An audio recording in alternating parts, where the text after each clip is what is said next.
Start recording videosi bo'linyapti. Demak, hammaga salomlar. Bugun biz sizlar bilan havolalar frontend 3-darsi havolalarni o'rganamiz. Xo'p, o'zi o'tgan dars o'tgan ahrefimiz ham shu mavzuga kirish kerak edi, lekin o'tgan dars nima video vaqti kam bo'lib qolmasin deb ahrefni ham narigi videoga qo'shib ketgandim. Bo'lmasa havolalar biz boshladik. Saytdagi tugmalar nima? Saytdagi tugmalar deganda, masalan, mana bu yerda turibdi. Katalog, uzun marketni misol keltirsak, katalog yoki mana onalar va bolalar uchun shu har bir shunaqa narsalar tugma deyiladi. Menimcha tushuntirib o'tirishim shart emas, hamma biladi buni. Hop, tugmalar nima? Mana tugmalar biz uchun mumkin bo'lgan elementlar. Masalan, mana uzun marketda ham qaysi mana buni ham o'zi ham bitta tugma. Shuni bossangiz boshqa pejga o'tib yuboradi. Shu ham bitta tugma. Har bitta bosilganda boshqa yerga o'tib yuboradigan narsa bu tugma hisoblanadi. Xo'p, tugmalarni button juftligidan foydalanamiz tugmalarni chiqarish uchun. Button mana ko'rib turganingizdek juftliklar ikkita bo'ladi. Mana bu ochilishdagi, bu yopilishdagi. Buni bitta tegliklari ham bor. Ya'ni ochilishdagi siz mana bu ichida narsa yozasiz, shu bilan bo'ldi, natijangiz chiqib keladi. Ular to'q teglar hisoblanadi. Xo'p, demak button, xo'p, keyinchi va kontent yozganda matnning brauzerda quyidagi ko'rinish chiqadi. Kelinglar shuni sinab ko'ramiz. Demak, birinchi bo'lib boshlang'ich koddan boshlaymiz. Shift va 1. Mana buni o'rniga 3-dars deb qo'yamiz va pastdan yozamiz mana. Xo'p, button ichiga esa masalan obuna deb qo'ysak, qani endi buni Open with Live server qilib tekshirib ko'ramiz. Mana obuna tugmasi kelib chiqyapti. Mayli, bu shunday turaversa. Obuna xuddi bir bu yerda ko'rsatgandek bu yoqda ham chiqib kelyapti. Buni alohida olib turaylik-da. Buni bitta kattalashtirib olaylik. Keyin mana bunga o'taylik. Hozir biroz tartibga keltirib qo'yay. Hop, mana obuna degan chiqyapti, xuddi bir u yoqda ko'rsatilganga o'xshab. Ya'ni ichiga har qanday ma'lumotni yozmang, bu yerda o'sha so'z kelib chiqadi. Ustiga olib borganda, agar buni ichida ahref yozsak, masalan, buni ichida ahref yozsakda, keyin uni ichidan qanday, masalan, to'xtanglar, o'zi darsda bormikan bu? Bo'lmasa, oxirroqlarida tushuntirib o'taman. Demak, xo'p, keyingi ushbu kodni yozib brauzerda natijasini ko'ring. Like bosing, obuna bo'ling, davom etish, ko'proq ko'rish, start. Shulardan hammasini qilib o'tirmaymiz, 3tasini qilib qo'ysak yetadi. Demak, mana buni olamizda kopirovat qilib pastidan yana pastidan qo'yib qo'yamiz. Mana bu obunani like va bu yerga start deb qo'ysak, start deb qo'yamiz va yana qaytadan Open with Live server. Mana hammasi yonma-yon kelib chiqyapti. Obuna, like, start. Xo'p, demak, davom etamiz. Yana shu qo'chilib yubordi. Mayli. Davom etamiz. Ushbu xo'p, buni qildik. Xo'p, strong so'zi nimani anglatadi? bo'ldi. Bu уже boshqa anonga o'tib ketdi. O'zi minut qancha bo'pti? 5 minut bo'pti. Dars tugasin, agar dars tugagunigacha vaqt ulgursa, yana vaqti qolsa, o'rgatib o'taman matnni ichida ahrif qo'yishni. Strong o'zi nima? Strongdagi matnni qalin qilib beradi.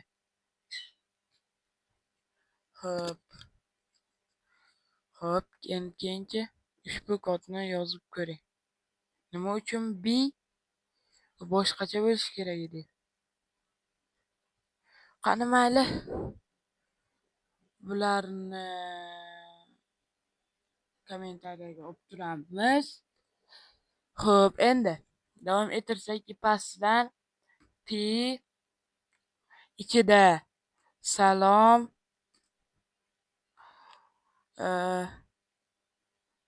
salom strong kelib chiqdi. Salom o'z salom O'zbekiston. Salom O'zbekiston. Vatanim deylik. Zo'r gap bo'ldi. Salom O'zbekiston. Xo'p, mayli. Salom O'zbekiston vatanim mana. E'tibor bersangiz, shu O'zbekiston faqat katta harfda chiqyapti. Qolganlari katta harf deyapman, qalinlashib chiqyapti. Qolganlari esa qalin bo'lmagan hali. Demak, ya'ni strong so'zlarni qalinlashtirib beradi. Bu yerda lekin negadir B degan. Qani B bilan ham bitta sinab ko'raylikchi. Men lekin oldinlari strong deb yozardim. Hozirda agar B degan chiqmagan bo'lsa, optimizm server emas, mana bu yoqdan bor edi. Yangi ochganimiz mana. Da B ham qilib berar ekan, qalin qilib. Lekin menga B dan ko'ra strongni ishlatish ma'qulroq, chunki esda qolarli. Xo'p, strong qani strong deylik. Xo'p, bo'ldi mana bu. Endi bizga bunisi kerak. David marra buni qilib o'tirmaymiz, bunga ko'p vaqt ketadi. Ushbu yozuvni qayerdadir ko'rganmiz mana.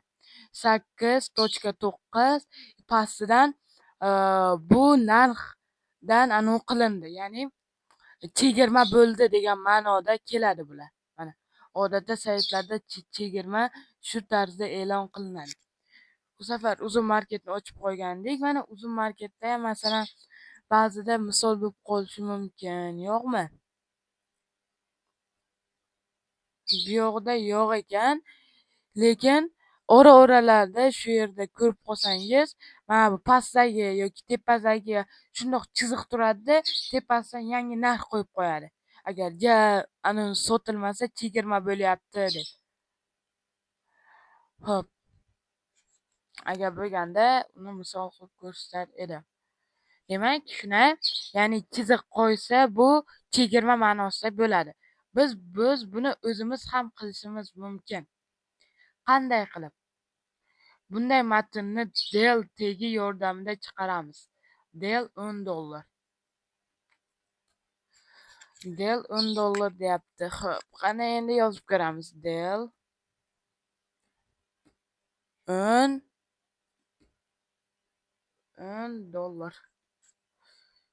Xo'p, mana bunga o'tamiz. Mana del qo'yganimizda $10 dan nima bo'lyapti? Chiziq ustidan chiziq tortilyapti. Endi buni xuddi bir anonga o'xshatib pastidan P yozamiz. 20 P to'xtanglar. Yo'q. P ichida strong bilan endi bozornikiga o'xshasin deyapman-da. $10 emas, $5 deb qo'yaylik-da mana. $5 bo'ldi. Buni olib tursak, qani? Nega yonma-yon chiqmadi? Mayli, farqi yo'q. $10, $5, ya'ni $10 skidka bo'lib $5 bo'ldi. Biroz bo'lsa ham o'xshadi deb o'ylayman. Menimcha umuman o'xshamadi. Qilsam bo'ladi, lekin u keyinchalik boshqa darslarda o'rnini qo'yib sinab ko'ramiz. $10 mana eng muhim mana del. Delni qo'ysa chiziq, ustidan chiziq tortib beradi. Demak, endi delni qo'ysa chiziq tortib berar ekan. Endi davom ettirsak. Mana del, xo'p. Amaliy mashq. iPhone 15 Pro Max chiziqcha bo'lsin, iPhone 4 Pro Max. Vaqt qancha bo'pti?